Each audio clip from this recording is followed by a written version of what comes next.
नमस्कार, आप देख रहे हैं IBC 24 और मैं हूं आपके साथ सृष्टि पांडे। और मध्य प्रदेश के नंबर 1 बुलेटिन में आप सभी का स्वागत है। बुलेटिन की शुरुआत करेंगे मध्य प्रदेश की सियासत की सबसे बड़ी खबर के साथ। सूत्रों के मुताबिक कांग्रेस की एक बैठक में वर्चुअली शामिल हुए पूर्व सीएम कमलनाथ ने नाराजगी जाहिर की है। बैठक के दौरान कमलनाथ ने कहा कि ना ही उन्हें किसी मीटिंग की जानकारी मिलती है और ना ही किसी की नियुक्ति की। प्रवक्ताओं और पदाधिकारियों की नियुक्ति पर भी वो भड़क उठे। उन्होंने कहा कि गलत बोलने वालों को प्रवक्ता बना दिया गया तो उन्हें दिग्विजय सिंह का भी इसमें साथ मिला है। उन्होंने भी कमलनाथ के साथ सुर में सुर मिलाए हैं। दरअसल कांग्रेस बाबा साहेब अंबेडकर की जन्मस्थली MP के महू में जय भीम, जय बापू, जय संविधान यात्रा का समापन करेगी, जहां राहुल गांधी, मल्लिकार्जुन खड़गे, प्रियंका गांधी के साथ कई दिग्गज नेताओं का जमावड़ा लगेगा। और ऐसे में मध्य प्रदेश कांग्रेस इस प्रोग्राम को और भी बड़े स्तर पर करने के लिए तैयारियों में जुट चुकी है। लेकिन कमलनाथ की इस नाराजगी पर अब सियासत तेज हो गई है।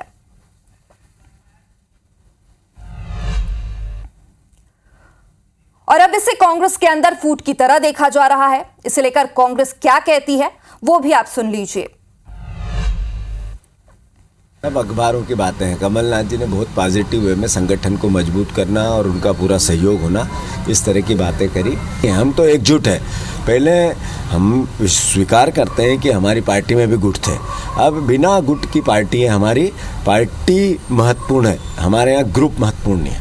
मैं समझता हूँ कि अध्यक्ष जीतू पटवारी जी जो भी PCC में प्रवक्ता नियुक्त हुए तो वो बड़े नेताओं की नाराजगी वजह से उसको शायद स्थगित कर दिया गया है। और मैं समझता हूँ कि आगे इन सबसे बातचीत करके ही उसका समाधान निकलेगा। तो जाहिर सी बात है कि घमासान हो और बीजेपी की इसमें कोई प्रतिक्रिया ना आए, ऐसा कैसे हो सकता है? तो बीजेपी का क्या कहना है ये भी सुन लीजिए। इस बात के लिए कहूंगा कि कांग्रेस क्या अपने अतीत के इतिहास को कभी दोहराएगी? अगर बाबा साहब के महू में जो तीर्थ स्थल बनाया तैयार किया गया, वो तीर्थ स्थल कांग्रेस ने बनाया, वो तीर्थ स्थल सुंदरलाल पटवारी जी की सरकार में बना है। तो अब कांग्रेस को लग रहा है कि जीने का एकमात्र सहारा है बाबा साहब का नाम लेकर चलो। अरे बाबा साहब का अगर सम्मान करते तो बाबा साहब को पद्मश्री या भारत रत्न तब क्यों नहीं दिया? तुमने इंदिरा जी को दे दिया, तुमने राजीव जी को दे दिया। बाबा साहब का सम्मान कांग्रेस नहीं कर सकती। कांग्रेस की ये घड़ियालू आंसू हैं। देखिए, कमलनाथ जी का दर्द अब विचित्र हो गया है। छुपाया भी नहीं जाता और बताया भी नहीं जाता। स्पष्ट है कि जब से जीतू पटवारी अध्यक्ष बने हैं, उन्होंने सिर्फ एक ही काम किया है, कमलनाथ जी के लोगों को, गुट को कमजोर करना। और दिग्विजय सिंह भी इसमें सम्मिलित हैं। और आज आप देखेंगे तो कांग्रेस खंड खंड हो चुकी है।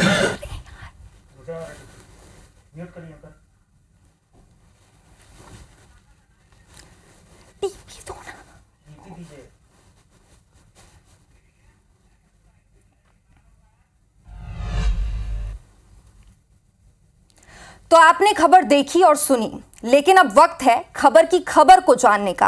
और इसे बताने के लिए भोपाल से जुड़ चुके हैं हमारे संवाददाता दुष्यंत पराशर। दुष्यंत, कमलनाथ जैसे दिग्गज नेता को अपनी ही पार्टी में बैठक में यह कहना पड़ रहा है कि पार्टी के अहम फैसलों पर उनसे चर्चा नहीं की जाती, क्या वजह है इसकी?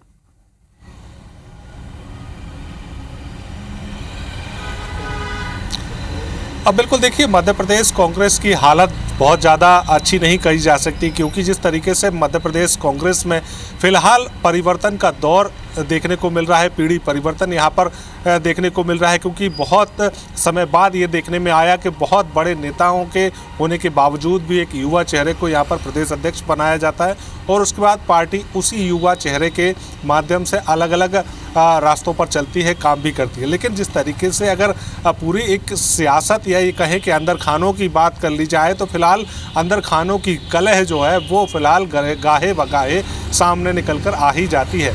जिस तरीके से पॉलिटिकल अफेयर्स कमेटी की बैठक जो है 26 जनवरी के आयोजित होने वाले कार्यक्रम को लेकर बुलाई गई थी, तमाम सारे और भी एजेंडे इस बैठक में रखे गए। लेकिन जिस तरीके से जब बैठक आयोजित की गई ऑनलाइन माध्यम से ये बैठक हुई। तमाम सारे वरिष्ठ नेता, तमाम सारे पीएसी के सदस्य इस पूरी बैठक में शामिल हुए। प्रदेश अध्यक्ष जीतू पटवारी शामिल हुए। जब इस बैठक की शुरुआत हुई तो शुरुआत में ही पूर्व मुख्यमंत्री कमलनाथ ने सीधे तौर पर ये बात कह दी कि जिस तरीके से जो नियुक्तियां की जा रही हैं उसको लेकर उनसे कोई भी चर्चा नहीं की जा रही है। साथ ही साथ किसी भी तरीके की जब बैठक होती है तो उस बैठक की जानकारी बहुत देर से, या ये कहें कि बैठक की जानकारी ही नहीं लगती। तो ऐसे में इस पूरे मामले पर समर्थन भी पूर्व मुख्यमंत्री दिग्विजय सिंह ने इस बात को लेकर किया। लेकिन जिस तरीके से अगर पूरी जो बातचीत सामने आई, उस बातचीत के अगर कंक्लूजन की बात की जाए, सीधे तौर पर लबो-लुभाव की बात की जाए, तो सीधे तौर पर यह कहा जा सकता है कि फिलहाल वर्चस्व की लड़ाई मध्य प्रदेश कांग्रेस में देखने को मिल रही है। क्योंकि जिस तरीके से कांग्रेस को लगातार हार का सामना करना पड़ा, कांग्रेस पहले विधानसभा चुनाव हारी, फिर लोकसभा चुनाव हारी, और उसके बाद अब ये प्रयास किया जा रहा है कि कांग्रेस एक बार फिर से एकजुट हो। आगामी जब चुनाव होंगे, निकाय चुनाव होंगे, पंचायत चुनाव होंगे, तो उन चुनावों में हिस्सेदारी रहे, सबकी रहे और सभी लोग काम करते नजर आए। लेकिन कहीं ना कहीं यहाँ पर वर्चस्व जो है वो यहाँ पर बनाने का जो काम है, या ये कहें कि वर्चस्व बढ़ाने का जो काम है, वो फिलहाल देखने को मिल रहा है। और उसी के चलते कहीं ना कहीं गाये बगाए कलह भी निकलकर सामने आती है। 2.5 घंटे तक चली इस बैठक में तमाम सारे और एजेंडों पर चर्चा हुई, लेकिन जिस तरीके से जो बातें निकलकर सामने आई उसमें पूर्व मुख्यमंत्री की नाराज़गी सीधे तौर पर बड़ी बात कही जा सकती है। क्योंकि पूर्व मुख्यमंत्री इससे पहले भी जब बैठकों में जुड़े हैं तो वो ऑनलाइन माध्यम से ही जुड़े हैं, क्योंकि उनको जानकारी ये कहें कि देर से लग पा रही है, या ये कहें कि जानकारी नहीं लग पा रही है, जब बैठक शुरू हो जा रही है उसके बाद वो ऑनलाइन माध्यम से जुड़ रहे हैं। तो ये कहीं ना कहीं कम्युनिकेशन गैप हो रहा है। और जब जेनरेशन यहाँ पर बदल रही है तो उसके साथ में कम्युनिकेशन भी लगातार बदलता हुआ नजर आ रहा है। तो ऐसे में सीधे तौर पर मनमुटाव कहें, मतभेद कहें या मनभेद कहें, तमाम सारी चीज़ें निकल रही हैं और उसी के चलते इस तरीके की बयानबाजी जो है बैठकों में देखने को मिल रही है। जी दुष्यंत, तो बिल्कुल इसे वर्चस्व की लड़ाई के तौर पर देखा जा सकता है और जाहिर सी बात है कि बीजेपी को अब विपक्ष पर निशाना साधने का एक और मौका मिल गया है। फिलहाल बहुत बहुत शुक्रिया तमाम जानकारी के लिए। और हम अपने दर्शकों को बता दें कि इसी मुद्दे पर हमारी खास डिबेट 8:30 बजे देखना ना भूलें, face to face Madhya Pradesh पर। फिलहाल आगे बढ़ते हैं। नए साल 2025 की मोहन सरकार की पहली कैबिनेट बैठक में युवाओं को रोजगार देने और किसानों की आय दोगुनी करने के लिए अहम फैसले लिए गए हैं। सीएम डॉक्टर मोहन यादव की अध्यक्षता में हुई बैठक में 12 जनवरी को युवा दिवस में स्वामी विवेकानंद युवा शक्ति मिशन शुरू करने का फैसला लिया गया है और इसके साथ ही दुग्ध उत्पादन बढ़ाने और सांची की ब्रांडिंग करने, इसे देश भर में पहचान दिलाने के लिए प्रोफेशनल लोगों को जोड़ा जाएगा। इसके अलावा 16वें वित्त आयोग पर भी चर्चा हुई है, जिसमें सीएम ने ज्यादा से ज्यादा फंड लाने के प्रस्ताव तैयार करने को कहा है। कैबिनेट की बैठक की जानकारी देते हुए मंत्री कैलाश विजयवर्गीय ने कहा कि बैठक में ज्ञान यानी कि गरीब, युवा, अन्नदाता और नारी शक्ति पर ध्यान देने पर चर्चा हुई है। पीएम नरेंद्र मोदी के फॉर्मूले पर मोहन सरकार ने काम शुरू कर दिया है।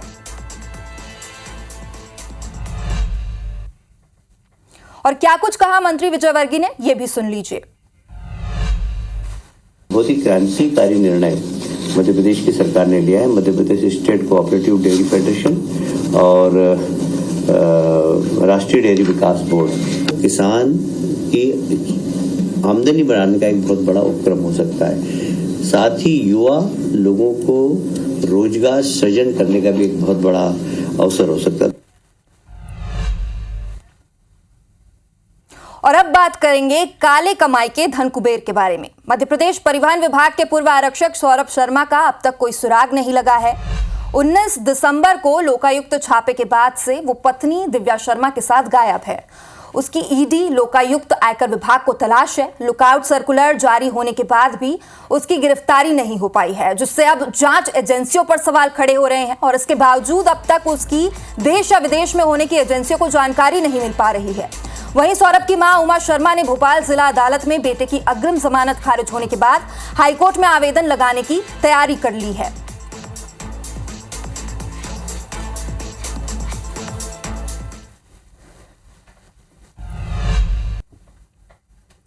इधर सागर में हिंदू मंदिर में तोड़फोड़ के बाद हुआ विवाद सुलझने के दूसरे ही दिन एक और विवाद शुरू हो गया। अब कुछ असामाजिक तत्वों ने जैन मंदिर और जैन स्मारक में तोड़फोड़ कर दी है। पुलिस ने 6 लोगों को चिन्हित किया है, जिनमें से 4 लोगों को गिरफ्तार भी किया जा चुका है। मौके पर पुलिस फोर्स तैनात कर दी गई है। पूरी घटना गोला कुआं और काकागंज इलाके की बताई जा रही है। काकागंज में जैन मंदिर में आरोपियों ने पथराव किया और गोला कुआं में जैन स्मारक में तोड़फोड़ की गई है। इस घटना के दौरान एक आरोपी पूरी घटना का इंस्टाग्राम पर लाइव भी कर रहा था, जिनमें उसके साथी जैन स्मारक को तोड़फोड़ करते दिख रहे थे। दरअसल सागर में 4 जनवरी को हिंदू मंदिर में तोड़फोड़ की गई थी और कल ही इस मामले में विवाद सुलझा था, लेकिन अब जैन मंदिर और स्मारक में तोड़फोड़ से एक बार फिर से तनाव बढ़ने की आशंका है।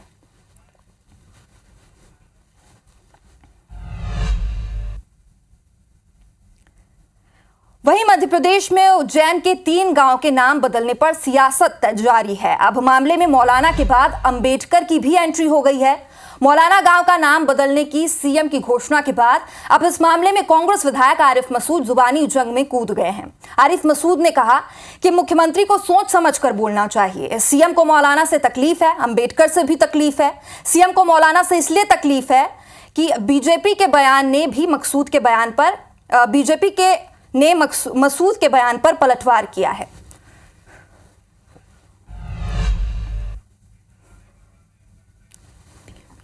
एक और नाम अटकता है, वो नाम है मौलाना। गांव के अंदर इस नाम से क्या संबंध है, लेकिन नाम लिखो तो अटकता पेन। अगर उन्हें मौलाना से तकलीफ है तो मौलाना से भी उन्हें तकलीफ है और बाबा साहब अंबेडकर से भी तकलीफ। मैंने कितने मौलाना हैं अनगिनत जो फांसी पे चढ़े देश को आज़ादी। अब इनको तकलीफ है तो सही है, क्योंकि ये आज़ादी की लड़ाई में ये और इनका संगठन शामिल नहीं था, तो इनका तकलीफ होना जायज़ है। आज़ादी के 75वें वर्ष बाद भी अगर कहीं लगता है कि आज भी देश की धरती पर मौलानापुर है, गजनीपुर है या जहांगीरपुर है, तो इस तरह के जो नाम हैं ये कहीं ना कहीं लगता है कि हम आज भी गुलामी की मानसिकता में जी रहे हैं। मैं डॉक्टर मोहन यादव जी को और उनकी सरकार को उनको बहुत बहुत बधाई देता हूं। इधर जबलपुर में द्वारिका शारदा पीठ के शंकराचार्य स्वामी सदानंद सरस्वती ने कुंभ में गैर सनातनियों की रोक लगाने की एक बार फिर वकालत की है। जबलपुर आए शंकराचार्य ने कुंभ मेले में शाही स्नान को अमृत स्नान कहने पर अपनी सहमति जताई। शंकराचार्य ने कहा कि गंगा जल को अमृत माना जाता है, क्योंकि गंगा स्नान की परंपरा और महत्व प्राचीन सनातन परंपरा का अभिन्न हिस्सा है।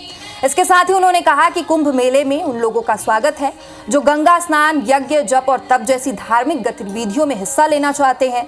शंकराचार्य ने सवाल किया कि गैर सनातनी लोग कुंभ में आकर आखिर क्या प्राप्त करेंगे। उनकी वहां पर कोई जरूरत नहीं है, क्योंकि दोनों धर्मों की उपासना पद्धति और विचारधारा बिल्कुल अलग है।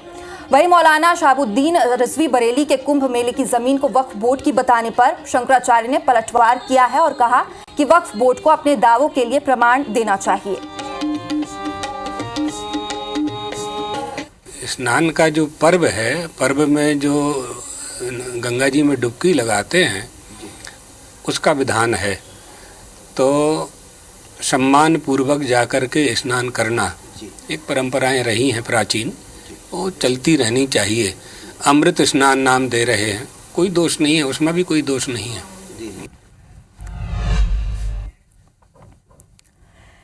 इधर धर्म परिवर्तन का मुद्दा एक बार फिर उठने लगा है। इंदौर के लसूड़िया थाना क्षेत्र में हिंदू जागरण मंच ने धर्मांतरण करवा रहे दंपति को पकड़कर पुलिस के हवाले कर दिया।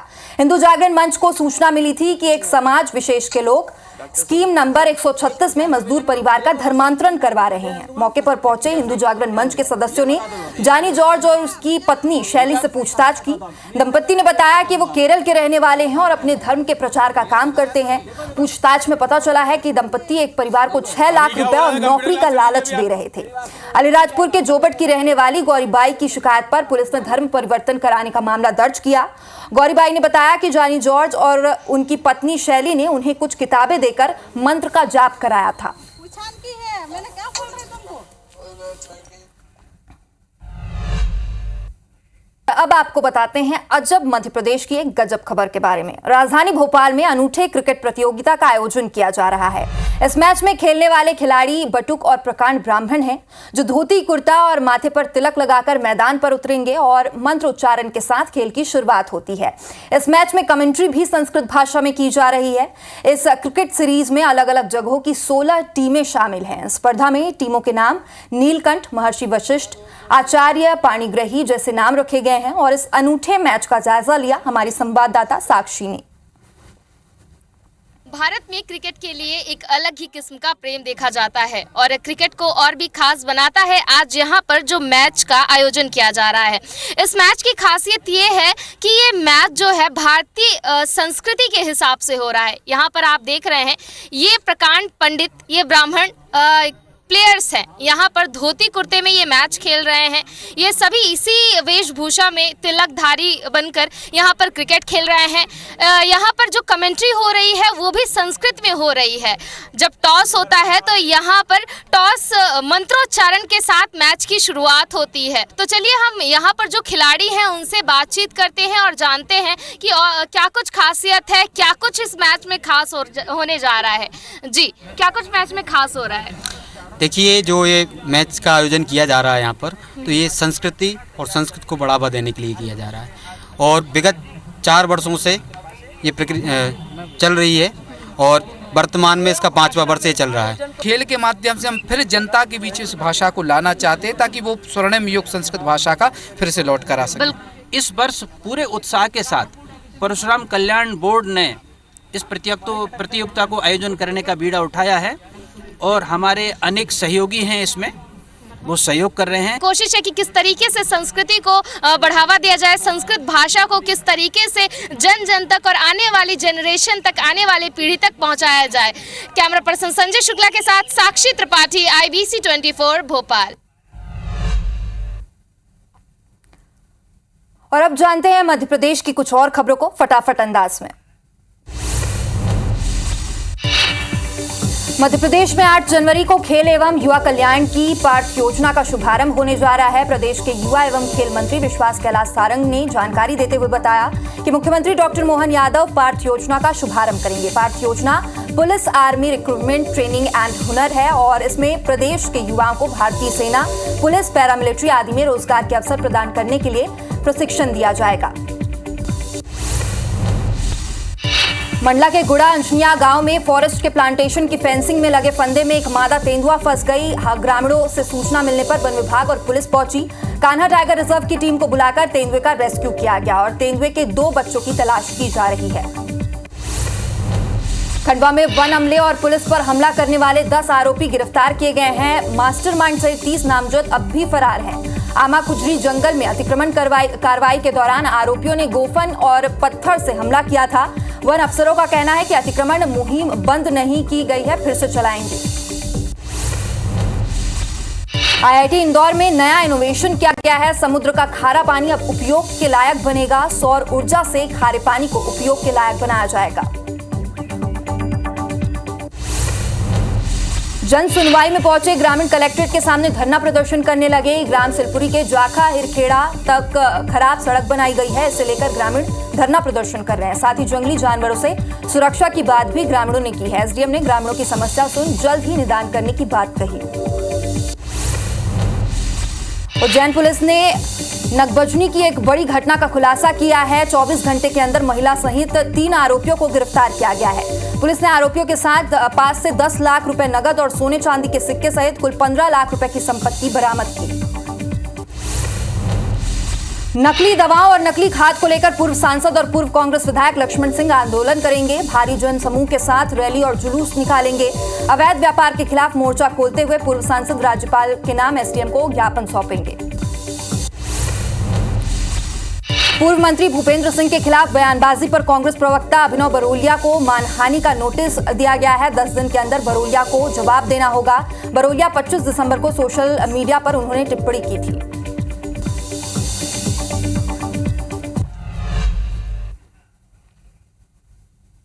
और फिलहाल इस बुलेटिन में इतना ही, लेकिन देश प्रदेश की तमाम बड़ी और अहम खबरों से जुड़े रहने के लिए आप देखते रहिए IBC 24। नमस्कार।